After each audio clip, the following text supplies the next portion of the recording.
ಇದು ನಮ್ಮ ಮಕ್ಕಳಿಗೆ ಅವಶ್ಯಕತೆ ಇದ್ದಂಥ ಪ್ರೋಗ್ರಾಮ್ ಆಗಿತ್ತು. ಪರೀಕ್ಷೆ ಸಂದರ್ಭ ಅಂತ ನಮಗೆಲ್ಲೋ ಅನಿಸ್ತಿತ್ತು. ನಾವು ನಮ್ಮ ಶಿಕ್ಷಕರೆಲ್ಲರೂ ಒಂದು ನಿಮಿಷಕ್ಕೂ ಕೂಡ ಜಗಳ ಮಾಡಿದ್ದುಂಟು. ಈ ಸಂದರ್ಭದಲ್ಲಿ ನಾನು ಹೇಳಬೇಕು, ಯಾಕೆಂದರೆ ನಮ್ಮ ಪಿರಿಯಡ್ ಹೋಗುತ್ತೆ ಅಂತ ನಾವೆಲ್ಲರೂ ಅದನ್ನೆಲ್ಲ ಮರ್ತ್ಬಿಟ್ಟಿದ್ವಿ. ಸರ್ ಇನ್ನೂ ಸ್ವಲ್ಪ ಹೊತ್ತು ಮಾತಾಡಲಿ ಬಿಡಿ, ಸರ್ ಇನ್ನು ಸ್ವಲ್ಪ ಹೊತ್ತು ಮಾತಾಡಿ, ನಾವು ಮಾಡ್ಕೊಳ್ಳೋಣ ಬಿಡಿ ಅಂತಕ್ಕಂಥ ಮನಸ್ಥಿತಿಗೆ ಬಂದ್ವಿ. ನಮ್ಮ ಮಕ್ಕಳು ಸಾಕಷ್ಟು ಮೋಟಿವೇಟ್ ಆದರು. ಅವರ ಸಮಸ್ಯೆಗಳು ಅಂದರೆ ಸರ್ ಅನುಭವ ದೊಡ್ಡದು ಅಂತ ಹೇಳ್ತಾರೆ. ನೀವು ದೇಶ ಬೇರೆ ಸುತ್ತಿದ್ರಿಂದ ನಿಮ್ಮ ಅನುಭವದ ಜೊತೆಗೆ ಆ ದೇಶ ಸುತ್ತಿದ್ದಂಥದ್ದು ಇಲ್ಲಿ ಅನುಭವಕ್ಕೆ ಬಂದು ನಮ್ಮ ಮಕ್ಕಳಲ್ಲಿ ಏನೇನು ಸಮಸ್ಯೆ ಇತ್ತೋ ಅವರು ಯಾರು ಬಾಯ್ಬಿಟ್ಟು ಹೇಳಲಿಲ್ಲ. ಪ್ರತಿಯೊಬ್ಬರ ಮನೆಯಲ್ಲೂ ಇದ್ದಂಥ ಸಮಸ್ಯೆಗಳನ್ನು ನೀವು ಅದೇನೋ ಹೇಳ್ತಾ ಹೋದ್ರಿ. ಫಾರ್ ಎಕ್ಸಾಂಪಲ್, ಪ್ರಿಯಾಂಕಾ ನಿಮ್ಮ ಮನೆಯಲ್ಲಿ ಈ ಥರ ಸಮಸ್ಯೆ ಇದೆ, ನೀವು ಈ ಥರ ಸೊಲ್ಯೂಷನ್ ಇದು ನಿಂದು. ಮೋನಿಕಾ ನಿಮ್ಮ ಮನೆಯಲ್ಲಿ ಈ ಥರ ಸಮಸ್ಯೆ ಇದೆ, ಇದು ಸೊಲ್ಯೂಷನ್ನು. ಪವನ ನಿಮ್ಮ ಮನೆಯಲ್ಲಿ ಈ ಥರ ಸಮಸ್ಯೆ ಇದೆ, ಅದಕ್ಕೆ ಈ ಥರ ಸೊಲ್ಯೂಷನ್ನು ಅಂತಕ್ಕಂಥ ಪ್ರತಿಯೊಬ್ಬರ ಮನೆಯ ಬಾಗಿಲು ತಟ್ಟ ಕೆಲಸ ಮಾಡಿದ್ರಿ ನೀವು. ಪ್ರತಿಯೊಬ್ಬರ ಮನೆಯ ಬಾಗಿಲು ಜೊತೆ ಅವ್ರ ಮನಸ್ಸನ್ನು ತಟ್ಟಂಥ ಕೆಲಸ ಮಾಡಿದ್ರಿ. ನನಗೂ ಕೂಡ ವೈಯಕ್ತಿಕವಾಗಿ ನೀವು ಹೇಳುವಂಥ ಸಾಕಷ್ಟು ವಿಷಯಗಳು ನನಗೂ ಕೂಡ ಪರಿಣಾಮ ಬೀರಿತು ಅಂತ ಹೇಳ್ತಾ ಬಂದಿದ್ದಕ್ಕೆ ತುಂಬ ಹೃದಯದ ಧನ್ಯವಾದಗಳನ್ನು ತಿಳಿಸ್ತಾ ಇದ್ದೀನಿ ಸರ್. Thank you so.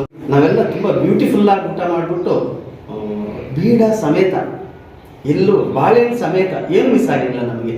ನೀವು ಬಡಿಸಿದಂಥ ಊಟದಲ್ಲಿ ಎಲ್ಲ ಇತ್ತು ಸರ್.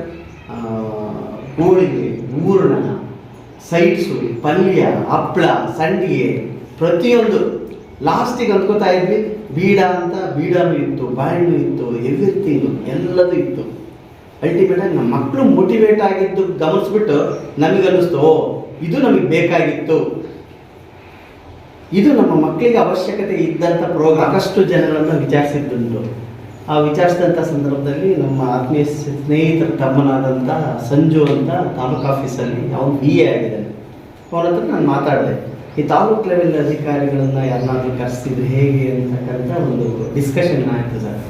ಅವನು ಸಜೆಸ್ಟ್ ಮಾಡಿದ್ದು, ಅಣ್ಣ ನಿಮಗೆ ಆ ಥರ ಬೇಕು ಅಂದರೆ ನವೀನ್ ಕಿಲ್ಲಾರಹಳ್ಳಿ ಅವ್ರನ್ನ ಕರೆಸಿ ಅಂತ ಒಂದೇ ಮಾತಾಡಿದ. ತಾಲೂಕು ಆಫೀಸಲ್ಲಿ ಇರ್ತಕ್ಕಂಥ ಒಬ್ಬ ನಮ್ಮ ಸ್ನೇಹಿತರ ತಮ್ಮ.